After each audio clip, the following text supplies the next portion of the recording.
Okay, welcome to Freedom Talks, part of the Freedom Circles from our political movement, República Libre. My name is Eric Fortunato, and here with me is Carlos Ramirez, and we are both founding members of República Libre. We are a liberal/libertarian political organization, and we want to see a freer Dominican Republic politically, economically, and socially. These talks started in 2020 to search for answers to the challenges that the COVID-19 brought to the ideas of freedom and individual liberties. Since 2021, we have broadened the talks to build relationships with other leaders and defenders of freedom for the sake of advancing these ideas in our country and the region. Today, we are honored to have with us our guest, Gleb Stranikov, Moscow branch secretary of the Libertarian Party of Russia, and Andrei Perfilev, member of ethics committee board of the Libertarian Party of Russia. Welcome to our Freedom Talks. How are you guys? Can I be the first one? So thank you very much for having us. One tiny thing, I'm not a press secretary, I'm the secretary, just something like the chief of the Moscow thing. So yeah, we're quite cool here. Thanks for you for asking. I'd say we are relatively safe because we're not in Russia, as do like 80+% of our party mates right now. So we are not under such pressure and danger as they are. So Andrei?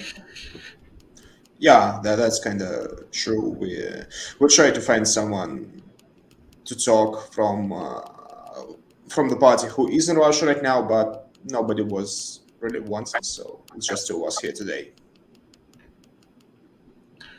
And that's okay. That's perfectly fine. And we're hoping that things will get better in Russia for more freedom and more political discussion, more political debate, and like freedom of speech.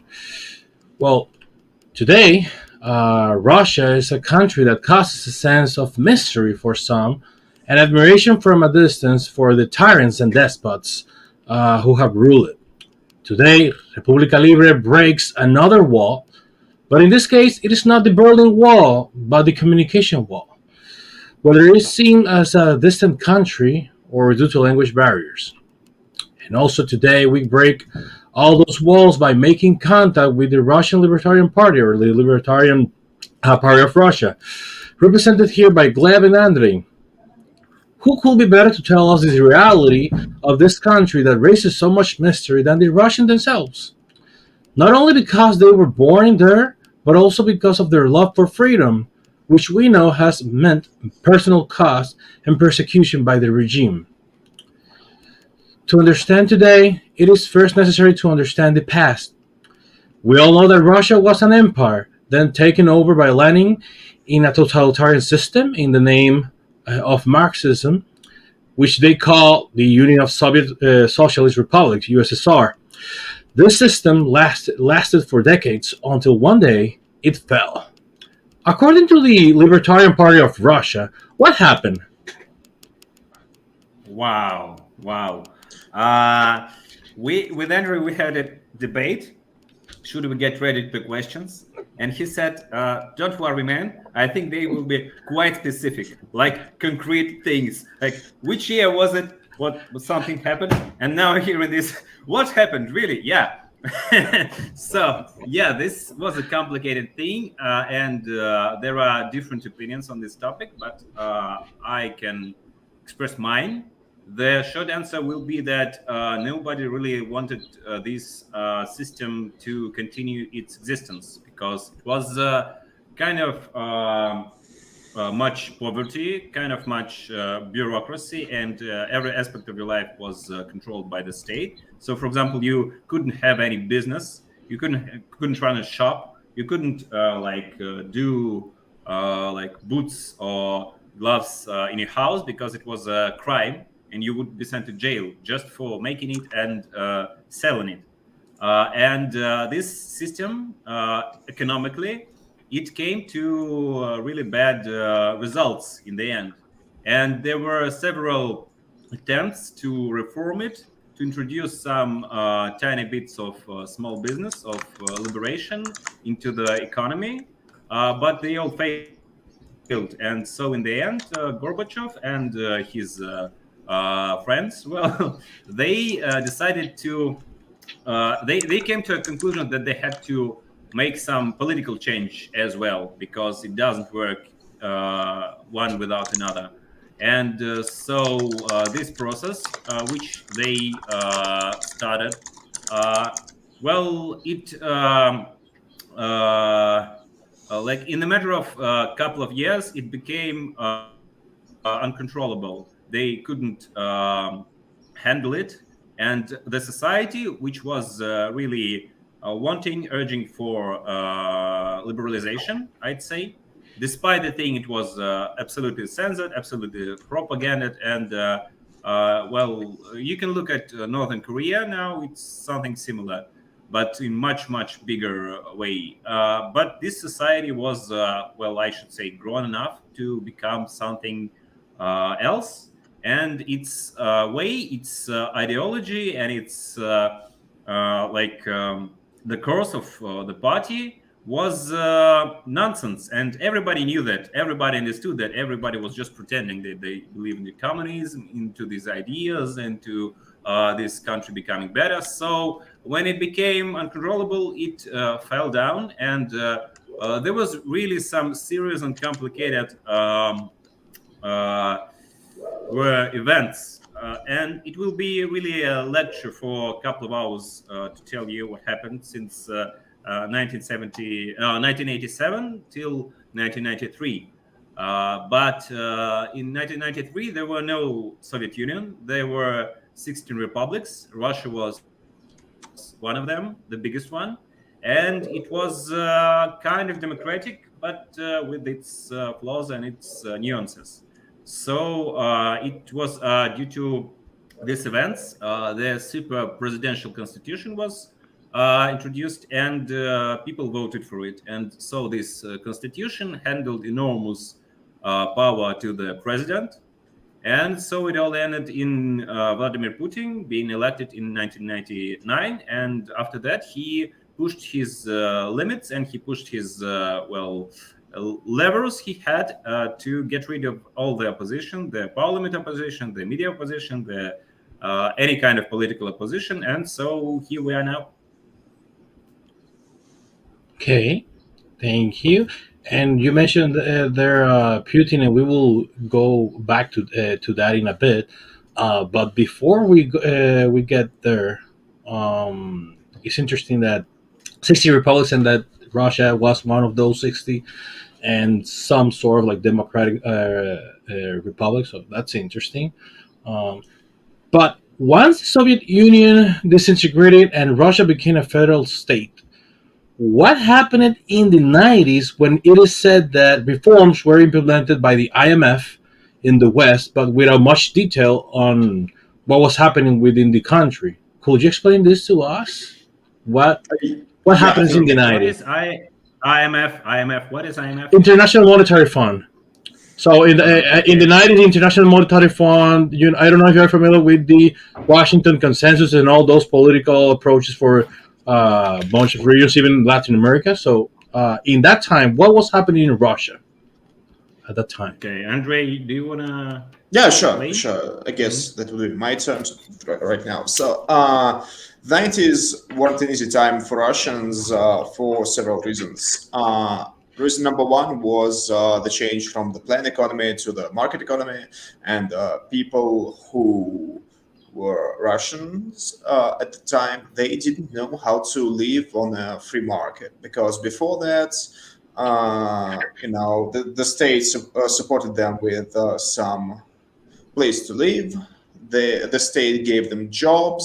The state said them what to do, where to work, etc., etc. And now they were free to do these decisions for themselves, and they just couldn't make wise decisions, you might say. Uh, the best example of that, I would say, would be a lot of Ponzi schemes in 90s in Russia, when people lost all their money because they didn't understand how these things work, and how the privatization was handled. Before uh, before 1991, back when Soviet Union existed, like everything belonged to the state. All factories, everything that produces something, farms, etc. And in 1990s, it was all privatized. People were offered some, let's say, coupons to privatize some property, and most people didn't understand where to put them. So in the end, all major businesses ended up being owned by organized criminals who went to become oligarchs. That's kind of how it worked. It's much more nuanced, but if we oversimplify enough, that would be the case. And at the time, people didn't really earn much and didn't have access to a lot of stuff. Plus, the government spending plummeted at the time, and things like healthcare or education were at their worst.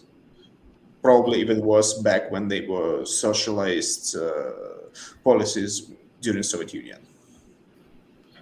Okay, can I add a thing to Sure. the major thing which we can't overlook is that this economy, this Soviet economy, was based on the plan system, and it all worked according to the plan. And this plan mostly didn't have anything to do with the real world. So they made like nails, they made details, they made something for another factory, which was producing something for another factory, and in the end, it all ended up in some room not being used or not being needed by anyone. And when the Soviet Union collapsed, it was ideologically it was a huge turn, because we were making a planned economy. Now we're making something liberal, and all these technological chains, all these factories, most of them just collapsed because they were producing something which nobody needed. Mm. And all the people who worked in these places, they ended up having no jobs and no It's money. May I Yes. interject, please? What? Yeah, I just wanted to add that in Soviet Union, due to planned economy, they like to build a huge factory out of nowhere, in the middle of nowhere, Yeah. and surrounded with with a small town with people who would work there. And once Soviet Union collapsed and these factories became not needed to anyone because they produced stuff that couldn't compete in market economy, they got closed, and people in this town basically lost their only place to work at. So That's very look at important. this. Okay. Yeah. That is really. But look at this, please, from the perspective of just a random guy from a small town somewhere in Siberia. In the 80s, he was working on the factory. He had a flat, an apartment from the government. He had a job, a steady job. He had some money. He could buy some food for it. Not much food, that it was hard to get sometimes, but he had money just not to die from hunger, and to buy some cool stuff several times if he's lucky. And it was called socialism. And in the 90s, all these collapses. He has no job, no money, no food, and he watches TV. And what does he see there? He sees guys who are telling him that this is the liberal economy. This is liberalism. Now you are living in a free market, free place, and it's gonna be cool. But he looks into his wallet and says, "Guys, it's not cool at all." And plus, all these organized criminals, which Andrei mentioned, who are constantly fighting for the huge pieces of business and killing each other, and it all comes out as a gang war on the streets. So this is the liberalism.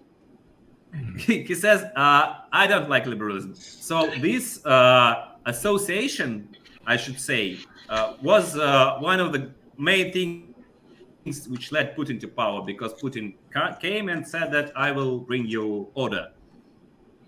Okay.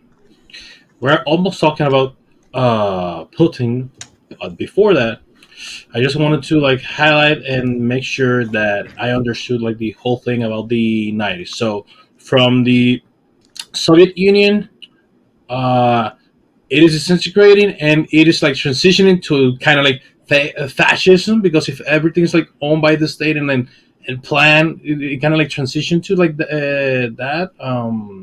That's something that I'm getting, that everything It's was called like owned. socialism. Okay. Perfect. Then the whole liberalism that they wanted to do, all the privatization, also it was like all the privatization was done basically on a Ponzi scheme, and to favor also the oligarchs, kind of thing, or it was like a No. bad privatization and along and parallel to that Ponzi scheme. So people were doing Ponzi Mm, scheme, and in Yeah. not parallel, exactly. Yes. No, no. Well, the privatization itself wasn't a Ponzi scheme, okay, but The, during the 90s, people didn't know how to handle themselves on the free market. So okay, there were people organizing Ponzi schemes for another people, and there was a plenty of them. And this is a known thing, and they all took part in them because they didn't know how it works. And mm, at the same time, the privatization was handled by the coupons, or you should say vouchers. So mm-hmm, each Russian citizen received a voucher which represented a share in the overall USSR economy. But okay, the thing is, the administration of the businesses continued mm, to be the same mm, red directors, they were called, mm, which were yeah, appointed back in the Soviet times. And mm, these guys, they had a power just not to pay money to their mm, workers. And there was nothing which will happen to them after that. So the workers, they didn't have any money, they didn't have any food, they only had a voucher which was given by mm, the state, and they didn't well, know what to do with actually, this voucher, and they just sold it for very small money, for a penny, and there were people who collected these vouchers and tried to buy the factories, but most of the time they were killed by another guys, which were the same knowing the scam guys, but with guns. Yes. mm. also sometimes the business bosses pay to their employees with stuff they produce. Like people worked at a soap factory, he didn't get paid in money, but got paid in soap. So once it's weekend and he's not working, he goes to the market and tries to exchange the soap for something to eat or something to wear. Okay, okay. So now, how did we get from that scenario in the 90s, that transition, to Vladimir Putin becoming president, if one can ever call him that? Or was he always a dictator? Well, it's not an easy question, and because these are recent events, very recent, and their interpretation is almost always skewed to some point or the other.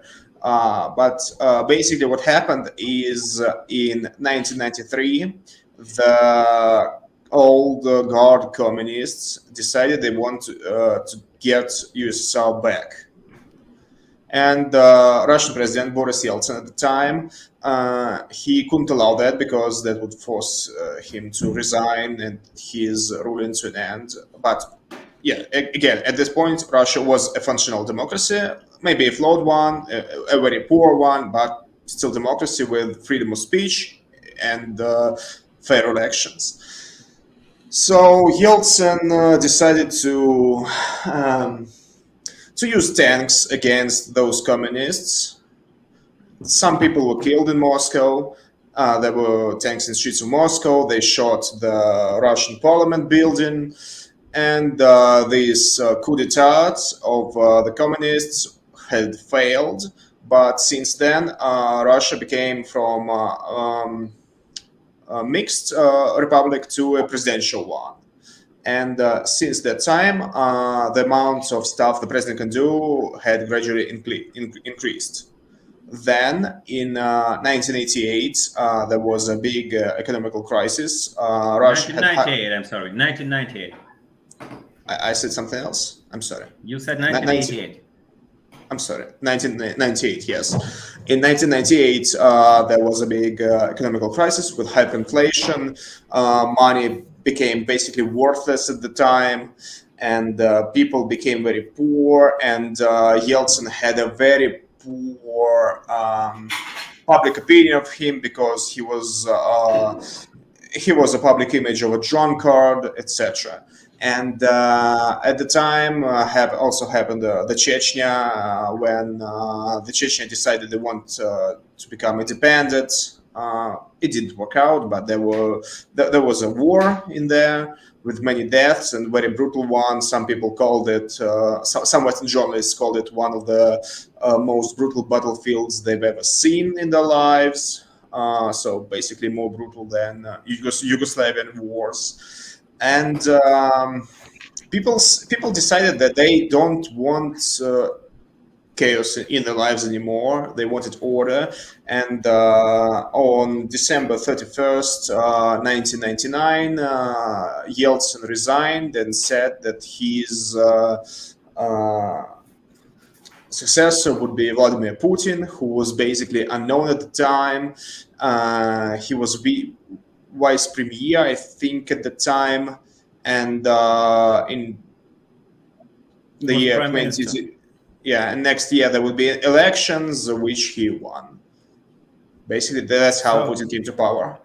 I think I'm missing something, but if I do, please. It's impossible not to miss something in this thing because it was really complicated. But at the same time, do you remember about the wars for the property I told you about, the gangs fighting each other and so on and so on? Actually, at some point, it became it started concentrating. So in the start, you have like 10 or 20 gang members, 10 or 20 gangs. In a couple of years, they kill each other, and now you have like 2 or 3. And so these also the gangs themselves became much bigger. Yes, and most of the property holders, they were like civilized. They didn't handle rifles themselves. They had their own brigades to handle business for them. But most of some of them weren't like really bad criminals after all. But the thing is, this property concentration ended up in having like 10 and 20 big money bags, which were called oligarchs. And during the end of the Yeltsin's era, he was not having all the power in the state. And most of people said that the bankers, the factory guys, these businessmen, they hold most of the power, and they had their own informal like council. And these people, along with some people from Yeltsin administration, they had something. They wanted to decide who they want to have as a successor of Yeltsin's successor, and they wanted somebody a bit popular, somebody they would control, somebody who's like not who's been easily elected, because in 1996 there were elections which Yeltsin won, but it was really hard to win it, and it was a rather dirty thing. But it was quite a free election comparing to what we have these days in Russia, but it was dirty, and it was hard to win. He won, and they wanted somebody who was easy to win, but who they could control. And so in the end, after several rounds, they chose Putin. But Putin surprised them, because in 2003, he imprisoned one of the biggest oligarchs, Khodorkovsky. And in like several years, in the beginning of the 2000s, he became the sole leader of Russia, which his bosses didn't expect. So this was how he became the You're dictator. making some skips here, but Well, yes, I'm making some skips. I'm sorry. That's okay. So Putin wasn't known by the public, even though probably. Let's region. Sorry, Yeah, Say that again, Carlos. Carlos. The 2000 election were region. You say that. I don't think 2000's it was. election. No, No, it no. wasn't. What they are saying is that even though that maybe it was not perfect, but it was, let's say, freer and fair than what they had in the old days. I think that was said about the 1996 election. Yeah, yeah, Yeah, 1996. It was dirty, but it's better than what we have in Russia right now. yeah. The elections. It was the second election of Boris Yeltsin, Hmm. and Vladimir Putin was elected in 2000, the year of 2000, and he was close to no one in like 1998. He was a deputy of the St. Petersburg mayor, who, by the way, lost his own election. But Okay. yes, this was one of the reasons why he was chosen by the oligarchs, because he didn't have such a big political background. He wasn't a big person who played a big role in the recent events. So he wasn't a independent politician back then. Okay.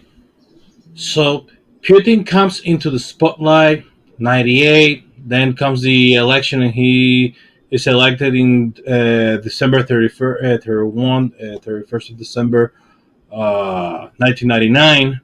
And he's not known by the public, by journalists, whatever whatsoever. And the oligarchs thought that he could be pushed however they wanted.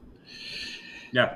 Did the oligarchs knew, and if you can confirm that that Putin had a KGB path, that he was a KGB agent of some sort, Yeah, that Of was a course known they did. fact. Of but course they did. oligarchs didn't know anything about this, or did they? They knew it just was a consensus figure whom they thought they could control. Okay, they thought they could control Putin, and then Putin comes to power and says, "Hey, surprise!" No, Yes. it wasn't like that. It was a very slow consolidation of power in Putin's hands. Okay. First, they closed NTV, one of the independent TV channels. Then they canceled the direct elections of governors of the regions. Then they started to suppress some independent press, and so on and so on. So this wasn't a fast process. In fact, it wasn't complete until maybe 2015, I think. It was kind of slow, and Okay. it's very hard to say where was the point of no return. Some people say it was 2011. Some say it was 1999. 1998, some would say 1993, even before Putin, but it was really slow. You know, it's like a frog in a pot with the cold water. You put it on fire, and it gets warmer and then very hot. So the frog is basically boiled alive, but it doesn't feel it because it's happening very slow. That's kind of how it happens.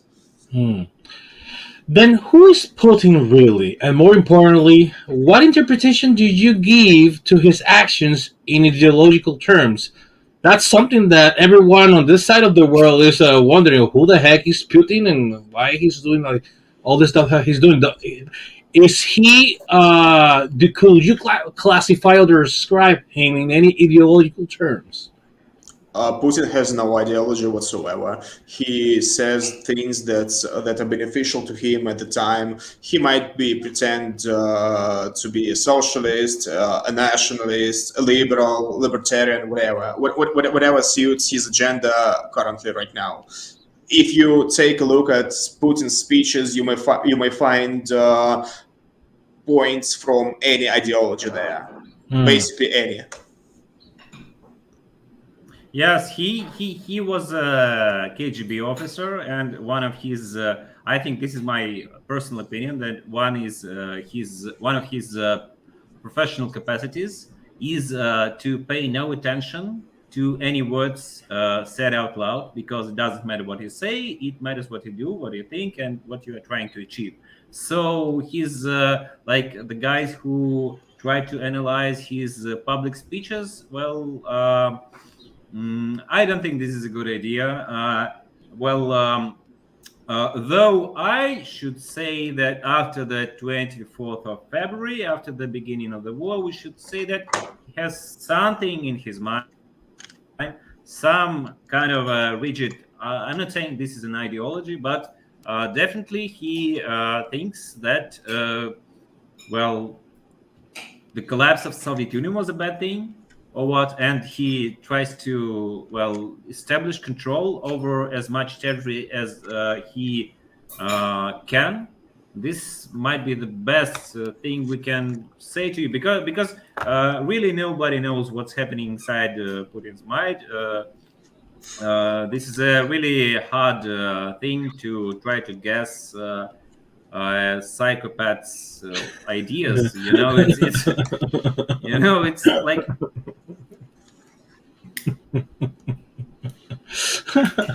So Putin is a demagogue and a rogue politician kind of thing. Oh, he's definitely not a demigod, but he has one's Demagogue. power, I'd say, yeah. Mm. So today we see news about the war in Ukraine, which Putin has or willingly called special operation, or willingly. Is this a consequence of Putin's ideology, or do you believe he has some particular reasons for doing this that we may not be aware of? The thing why he calls it this way is very typical for him. He doesn't like to commit to anything. He wants to have some kind of chance to back out or something. So if it calls it not war but special military operations, he may just one day wake up and say, "Hey, get all the army out of Ukraine." And tell people on TV that the special military operation has succeeded, so we are going after there. That's kind of how he thinks. You can see it from his earliest things he did once he was president. Like the Second Chechen War was anti-terrorist operation. How he handled COVID. He didn't put any federal mandates. He said to governors to decide what to do themselves in their own regions, and they called it not quarantine, but what was it called? I don't remember. High alert regime. It wasn't an emergency regime. It was called the high alert regime, but it was a quarantine actually. Yes, this is his favorite thing, to call things not what they are, but something unknown, something. Yes, so he could always say, "I didn't start a war. This is not a war. This is a special military operation. I didn't engage a quarantine. I only engage a high alert regime," and this is what he does all the time. Yes. Yeah. Some other examples are like not ecological catastrophe, but ecological emergency, etc. Okay. Quite taking out like new speech, 1984 Orwell. We draw this comparison. We draw this comparison all the time. Yeah. So okay, while we don't know the outcome of the war in Ukraine, some people say that a defeat will be the final blow for Putin's regime. What do you think of this theory? I think it won't be, because such regimes, the modern autocracies, they can handle heavy military defeats. Take a look back at Iraq, first Iran-Iraq war, which cost so many lives, and it wasn't successful for for Hussein's regime. Then Desert Storm Operation 1993, when again he kept his reign. So it's not very plausible, because Western politicians don't really have political will and capability to actually topple Putin. I think they just want Ukraine to get back its territories and then conservate the conflicts and close off Russia from outside, because in this way Russia would stay poor, defenseless, and predictable with Putin. And also, they will be able to gain benefits from Putin's regime, such as trading some luxury goods with Russia, like they did before, even after sanctions after 2014. So this puts them into this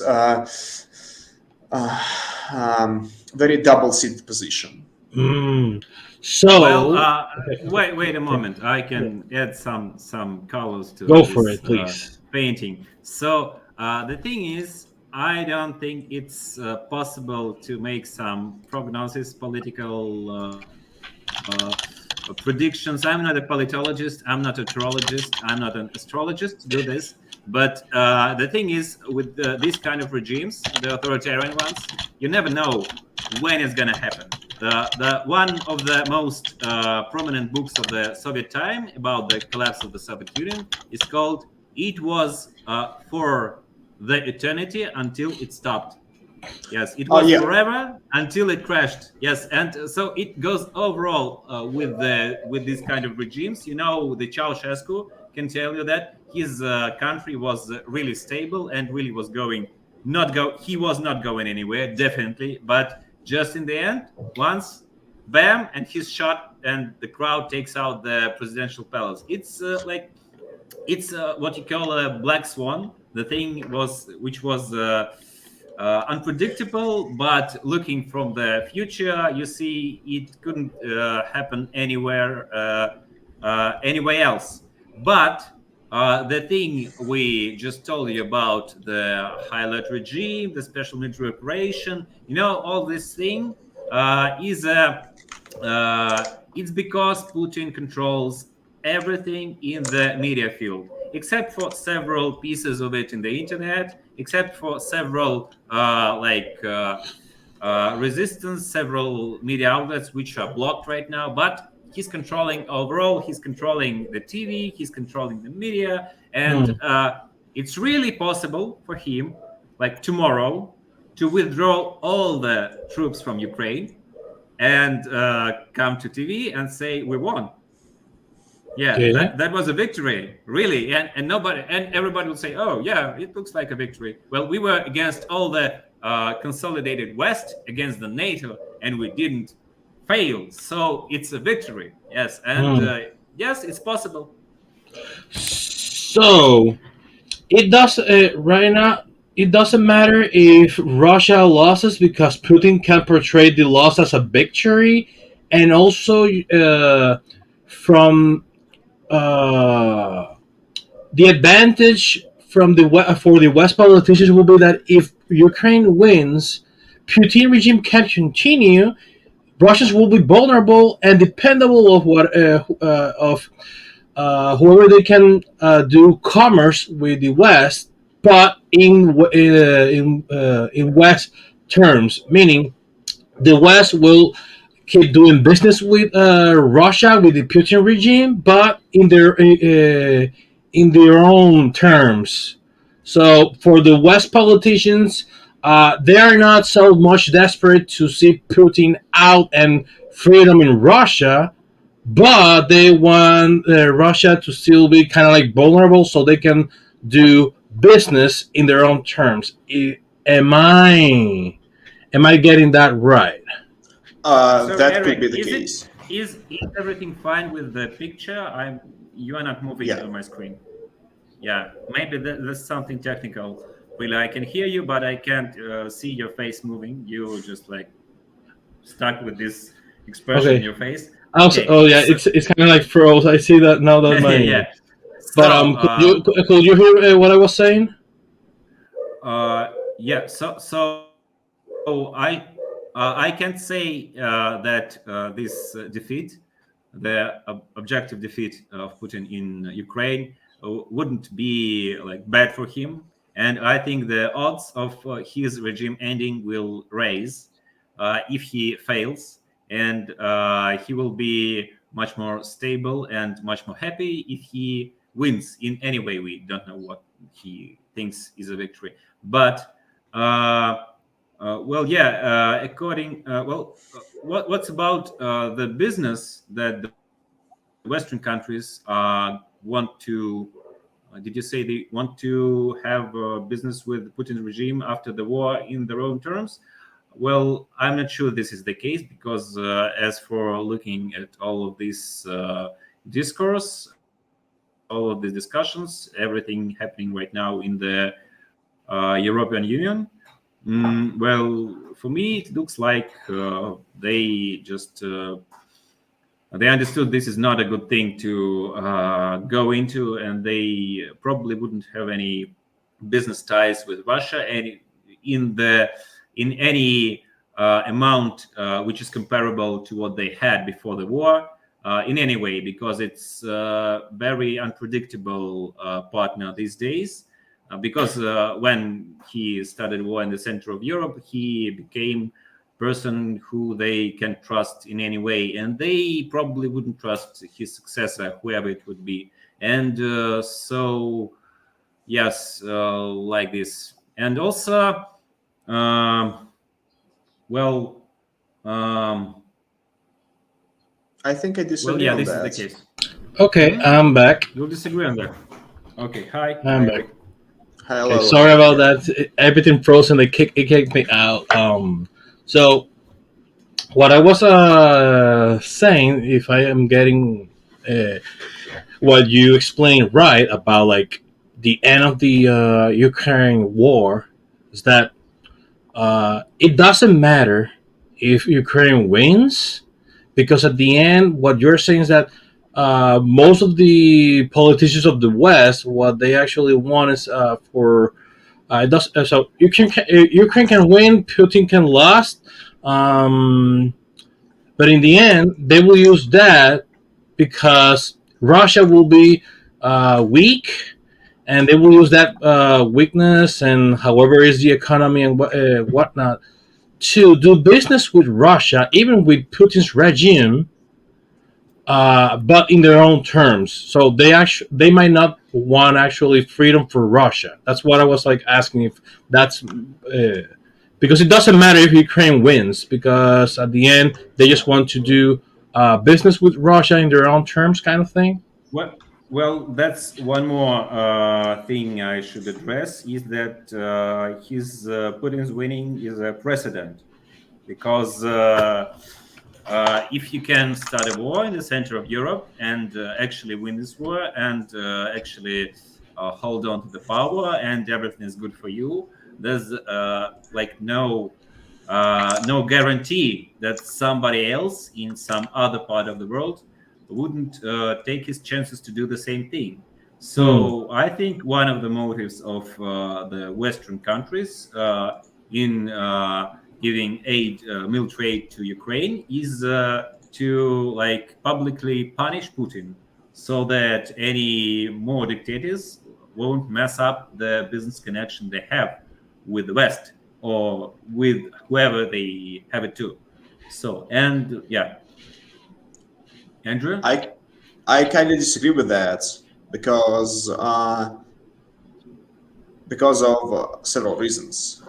One, the precedent has had already been created, and we see people. We can see aggressors around the world doing some incursions of their own, like Turkey does in northern Syria and Azerbaijan does in Nagorno Karabakh.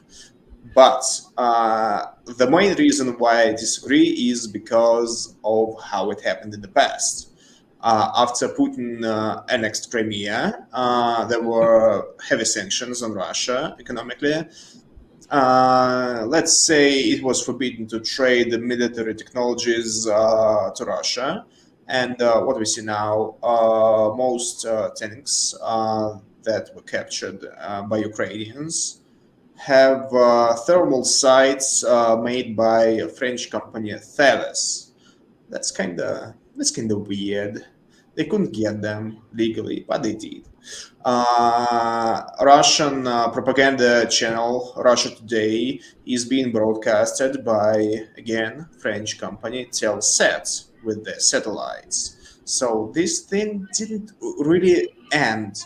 It shrank a lot while the war goes. But I believe once the war stops, this kind of trade might resume. Well, maybe Mm. these sanctions for Crimea were uncomparable to what happens right now. I Yeah, think they but were like symbolical, and actually, they just let Putin to have Crimea and said, "Well, okay, also, just chill, just freeze this conflict, don't shoot, just let's do business." And what's happening right now is bad for business. I think Nagorno-Karabakh or Syria, the Western countries don't give a shit about them because they don't do business with Syria, and they do business with Ukraine, they do business with Russia, and the war is bad for business. So this is the lesson they want to teach. I think don't mess with the business, don't make a war in the center of the occurring trade.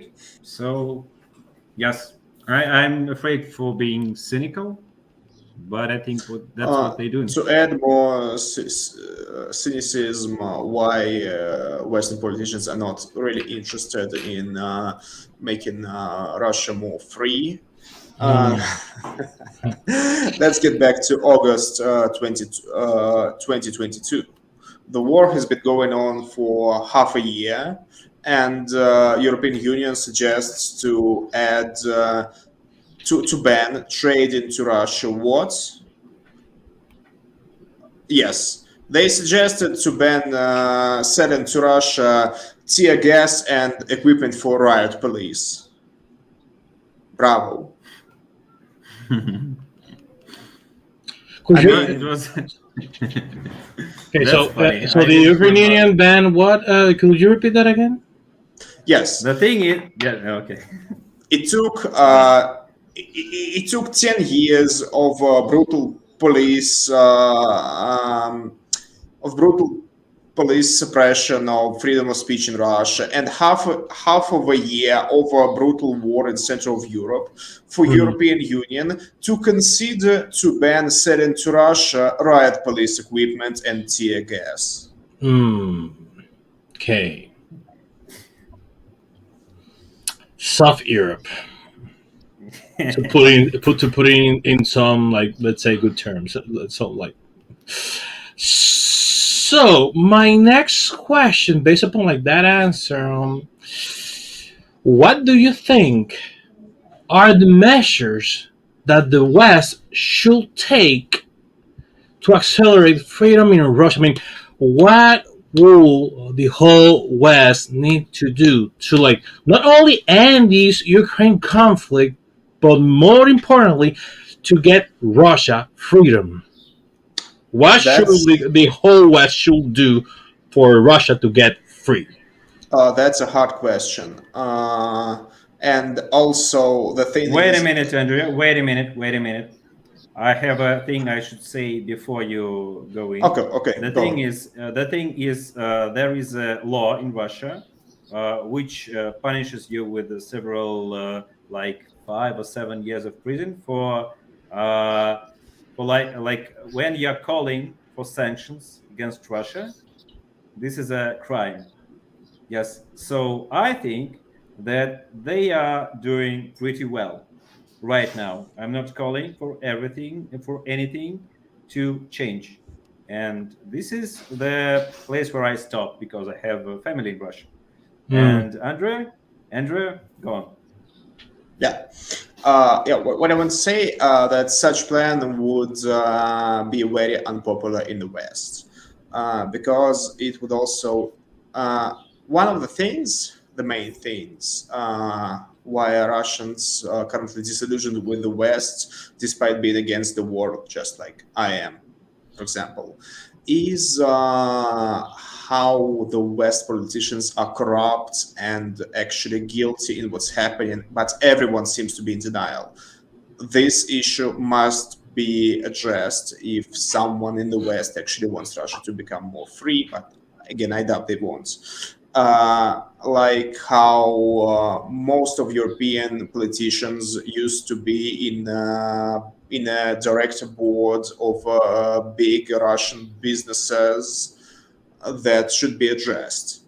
All the schemes of laundering of money, which Russian government officials stole from budget and washed them in Europe. There was a huge scandal in Estonia, for example, and they are still in denial how it happened. They laundered money there. They should be investigated, and everyone who took part in this money laundering on both Russian parts and European part should be criminally punished. But this is unlikely to happen because Europeans love welcoming Russian money, no matter if these are stolen or blooded money. So this question would be purely hypothetical. But to answer it, I'd say the West should encourage people from Russia to actually visit the free countries of the West, not ban visas and such stuff like they did actually, because this thing only puts all the Russians, even if they don't like Putin, into Putin's hands and actually make them Putin's hostages. So I believe these sanctions should be lifted if the West actually cares about Russia becoming a freedom democracy. Yeah, Okay, I can agree more. Yeah. thank you for that. What YouTube channels or blogs do you recommend besides those offered by the Libertarian Party of Russia to better inform ourselves? What? Which channels? Which YouTube channels? Which channels should we follow to inform ourselves? Which channels do you recommend? Who should In we English. listen to in English? And if you know anybody in Spanish, also in Russian, like for any of the people from any of the Russians that are living outside of Russia and they want to like get better informed, like, in Russian, English, and if you know any Spanish, also in Spanish. We don't Okay. really have such content. We have like our official Twitter accounts who post news about our party, and same as in Telegram channel and some other social media. I think we have a Facebook account as well. It's not much these days because we can't really do much these days, but there are some news about party. Also, maybe you should try following some of our public figures like our chairman Boris Fityukin. Okay. Great. Yeah. I should add that if we're not speaking about what libertarians of Russia produce, if you're just interested in what happens in Russia, I should highly recommend you the Medusa, which is yes, it's the biggest and the best Russian independent media. I It's banned disagree, in but Russia anyway. But yes, it's a bit lefty. It's a bit well. Okay. It's a bit lefty. It's a bit complicated. I'm just saying that in the field of information about what's happening in Russia on the war with Ukraine and all that stuff, they are doing pretty well. So, and they have an English version. They have an English version. So if you want to follow something which is full of information about Russia, you can how do I say how do I spell it? Meduza meduza.io/en. Yeah, and also I would suggest checking out The Insider and Mediazona. Chicken out. checking out. Checking out. Checking out. Yes, but Checking I out. doubt Mediazana has an English version. I think Okay. they do. Okay. They do. Oh, well, that's even cooler than Medusa. Yeah. Okay. Medusa and checking out. Okay. No, not checking out. Andrew was saying that you can check out Which two one? different medias. One of which is Zona.media, Okay, and the other is Zona.media. Okay. Insider.prod. Insider.org. Prod. Frog. Frog like the animal. PRO. Oh.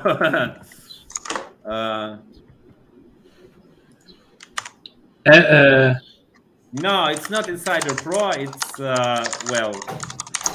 I think I will One just moment. send the link Yeah, to Carlos. Yeah, sure. Please do. Yeah, please do. Okay.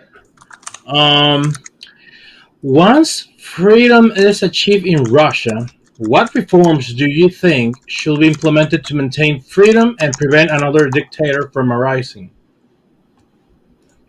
It's kind of like more of a hypothetical. Hopefully, one day Russia will be free. So when that happens, what will be the reforms for Russia to keep their freedom and prevent any madman to get to power? So I can try to answer. One of the things we insist on, our party and some other people, is massive lustration, because this is a really huge problem nowadays, that tens of millions of people are tied to police, to army, to special services, to the courts, and they all have been raised in the surroundings which doesn't give them opportunity of forming any civic mindset. And if you just continue them being like judges, or them being prosecutors, or them being high-ranked police officials, all the injustice, all the corruption, all the all the bad things which follow, all the, how to say quickly, all the tortures which happen in Russian police all the time, and in Russian jail also, they will just continue to happen. And you have to create an absolutely new group of people who create these institutions from the very beginning. It's definitely a must. So we would restrict having official ranks to people who had ties to the previous regime for like several years, for the big bosses, not for the people on the street, not for the policemen which are standing on the corner and catching like thieves or something. This is one thing. Another thing which we definitely need is a reform of judgmental system, because Russian courts are a joke. They would have been a joke if they weren't so cruel and so absurd. So cruelty and absurd are mostly two things of happening in the Russian courts all the time. We have less than 1% of people being said not guilty. Less than 1%. We have let's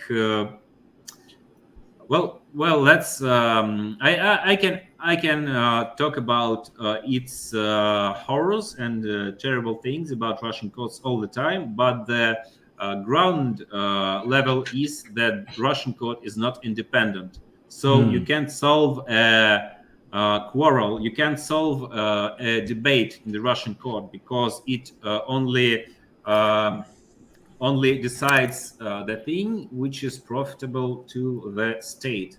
And if it's if you didn't break the law, but for example, a policeman had beat you, he has pretty big chances of winning the case, because he was a policeman. And you were beaten, he wasn't. He was the one who beat you, but he will win because he's a policeman. This is just like a tiny example, and it happens all the time. And I think the third thing we should do is the reform of the prison system, The prison in Russia is horrible, and the biggest news in Russia before the war like canceled everything and nothing was interesting anymore, was a leak of footage in the Russian prison.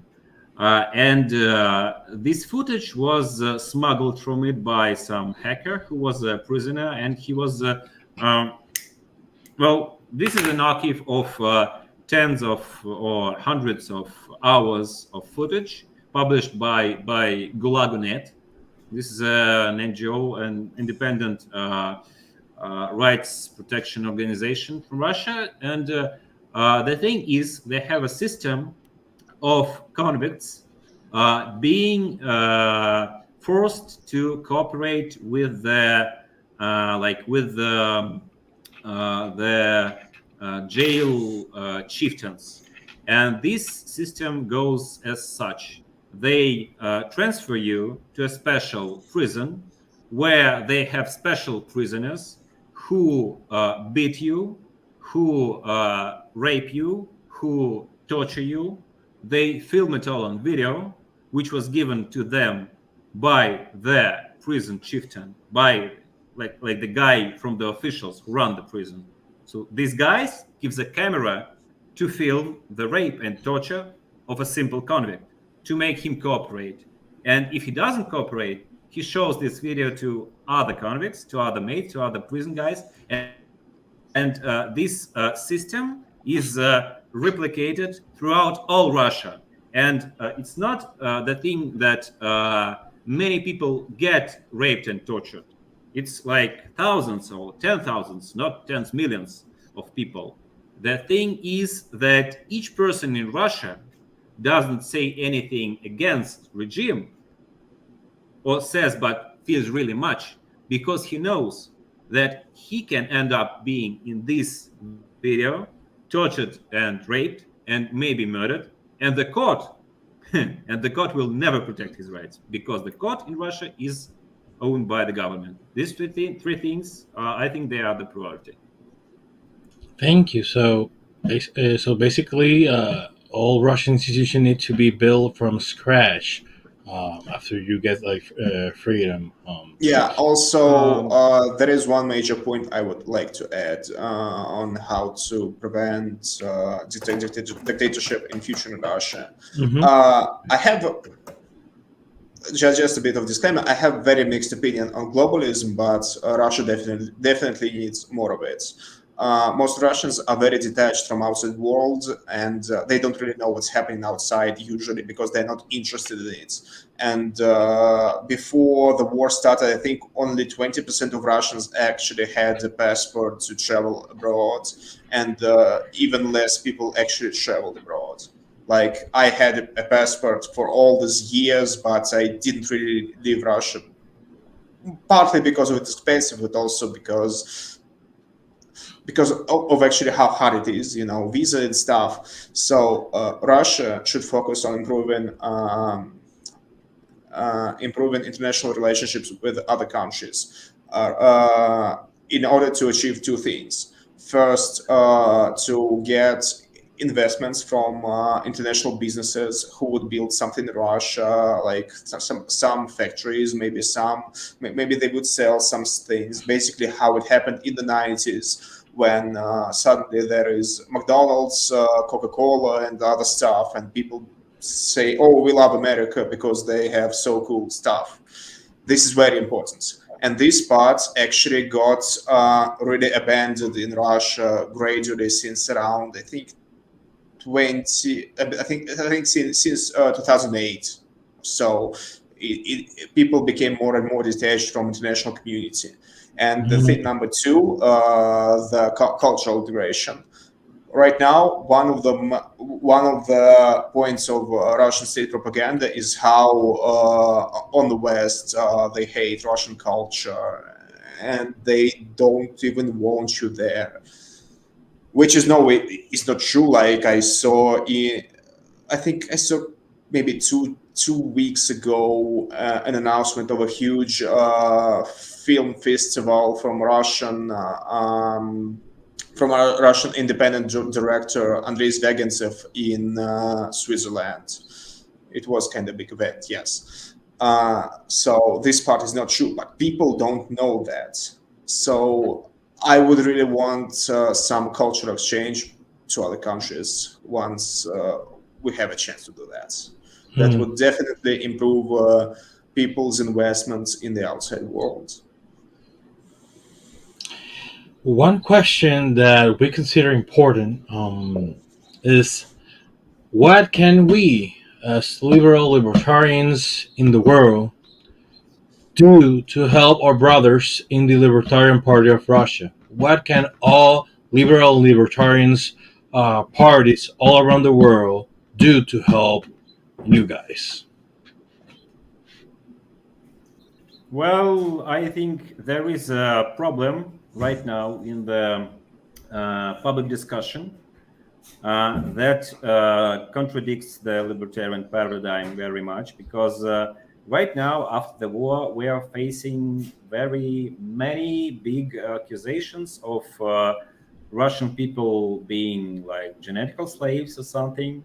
Like because many people say that all the Russians are the same. They don't fight Putin. They don't overthrow Putin, so they support Putin. The first thing I should say that it's not true they support Putin because, well, how do we know it? Because of the public polls. Where when a pollster comes to you and says, like, "Hey, man, do you support Putin, or do you want to go to prison for 7 years where you will be raped and tortured?" He says, "Yeah, I support Putin. Yes, I yes, mean, yes." I mean, And this is massive, you know. let me Yeah. interject, please. Yeah, Okay. just to show a level of public support of Putin in Russia, we have something which really never happened before. Imagine a situation like a country invades another country, and then a million people leaves the country, but not the one that was invaded, but the one that did the invasion. This is what happened in Russia. Like Because of it never disagreement on the happened thing, before. yeah. Yeah, and so the thing is, there are many people who are addressing this point that Russians are all the same and they support Putin, and this Hmm. is bad. Most of these are Ukrainians, and as a person, just personally, I can understand them because when another state is invading your state, when it's bombing you, when it's killing your siblings, your mother's brothers, your sons, this is really tough thing to like say not all of them are bad. There are bad people and good people. It's really hard to maintain this humanity feeling. And but the thing is, when you put all Russians into this category of being Putin supporters or being Hmm. genetical slaves or something else, all the guys in Russia who don't support Putin, who oppose him, who think that war is a bad thing and it should be over as soon as possible, they like you leave them without any possibility but to like say, hey, these guys don't like me either. I'm either for Putin or against all the world. So you have to give them some saving, I should say, saving circle they can swim on. So something, And as for the question, what can you do as persons to support us and support our urge to freedom? You can be just a libertarian.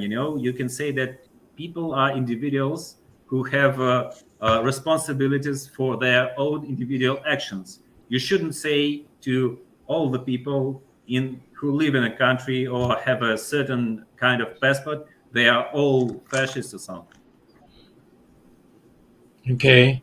And for the things that you were giving an example, um, can we get some let's say, I don't know, some kind of like evidence or polls or something that could like portray that scenario in which like Russians do not have like quite an option from the channels that you said, meaning so either Medusa or Sona or Insider, whichever media. So can we, from those outlets, from those sources, can we get some info that we can actually tell like everyone in the region and tell them in the Spanish? So hey, so look at this, and based on this info, we can actually say that there is problems in Russia because not all Russians are supporting the regime, but because of like the dictatorship that they have in place right now, Russians do not have any other options. And if they have options, they are just like fleeing out of Russia. It's like can we have access to some info that we can, let's say, I think share and let Okay. everybody else know that hey, so this is what actually is going on, that and you see that the government is putting this pulse and like this support for Putin and his regime, but it Well, is because of this. I well, think I can name you the article of the Russian Criminal Code, the article number 207.3. It's in the common language is called the fakes. So you can be convicted for spreading fakes. These fakes are the things which the Russian um, defense minister doesn't approve. So, in the beginning of the war, there was an example of this article being pulled on. There was a municipal deputy, Alexei Gorinov. He was elected in like a small neighborhood in Moscow. He was an independent guy, and during the council after the war began, some other deputy who was supporting the regime, the Putin, proposed to host a children's party for the funds of the neighborhood. And this guy stood up and said, "What children's party? This is not appropriate. We are having a war right now, and we can't host a children's party. This is absurd." And this was the reason he was convicted to 8.5 years of prison. This is the sole reason. This wasn't something like in the chain of accusations. This was the thing why he is in prison right now, and he has 8 years to sit there else, just for saying this is the war and we can't host a children's party. And this is not the only example. For example, one of the biggest Russian politicians, Ilya Yashin, he is in prison for like 8 years right now. For he was talking about the events in Bucha, the town of Bucha, on his stream, and the things he said didn't fit what the Russian government thinks happened in Bucha. I'm not saying that he was true or the defense minister is true, because if I was saying, I would put myself on risk because Yeah, I okay, don't know yeah. what happened there. Maybe they were right, maybe they were wrong, but the fact is, he's in prison for 8 years, and there are many hundreds of people who are being in court right now for this particular article number 207.3. And this is not the only reason, the only yeah. article which the anti-war and anti-Putin activists are judged by. There are many different ones, but this one is like prominent, because if Gorinov can get 8 years of prison just for saying this is the war, why can't I? Yeah. Also, I think there were some good. I'll be back in like 1 minute. I have a courier here. Yeah. Also, I think on the media that we've shared with you, there were one or maybe some good articles explaining why sociological polls are not trustworthy in any form of authoritarian regime, like they are in Russia. They're not trustworthy at all. And also, again, the media zona that I shared, it kind of focuses on explaining who, why, and for how long got penalized for saying out loud things that Russian government doesn't like. there is a lot of information on people who are against Putin there. Mm.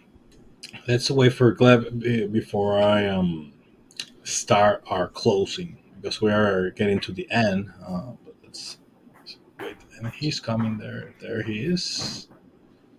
Sorry, did I miss something? No, Okay. Andrew was finishing his comment.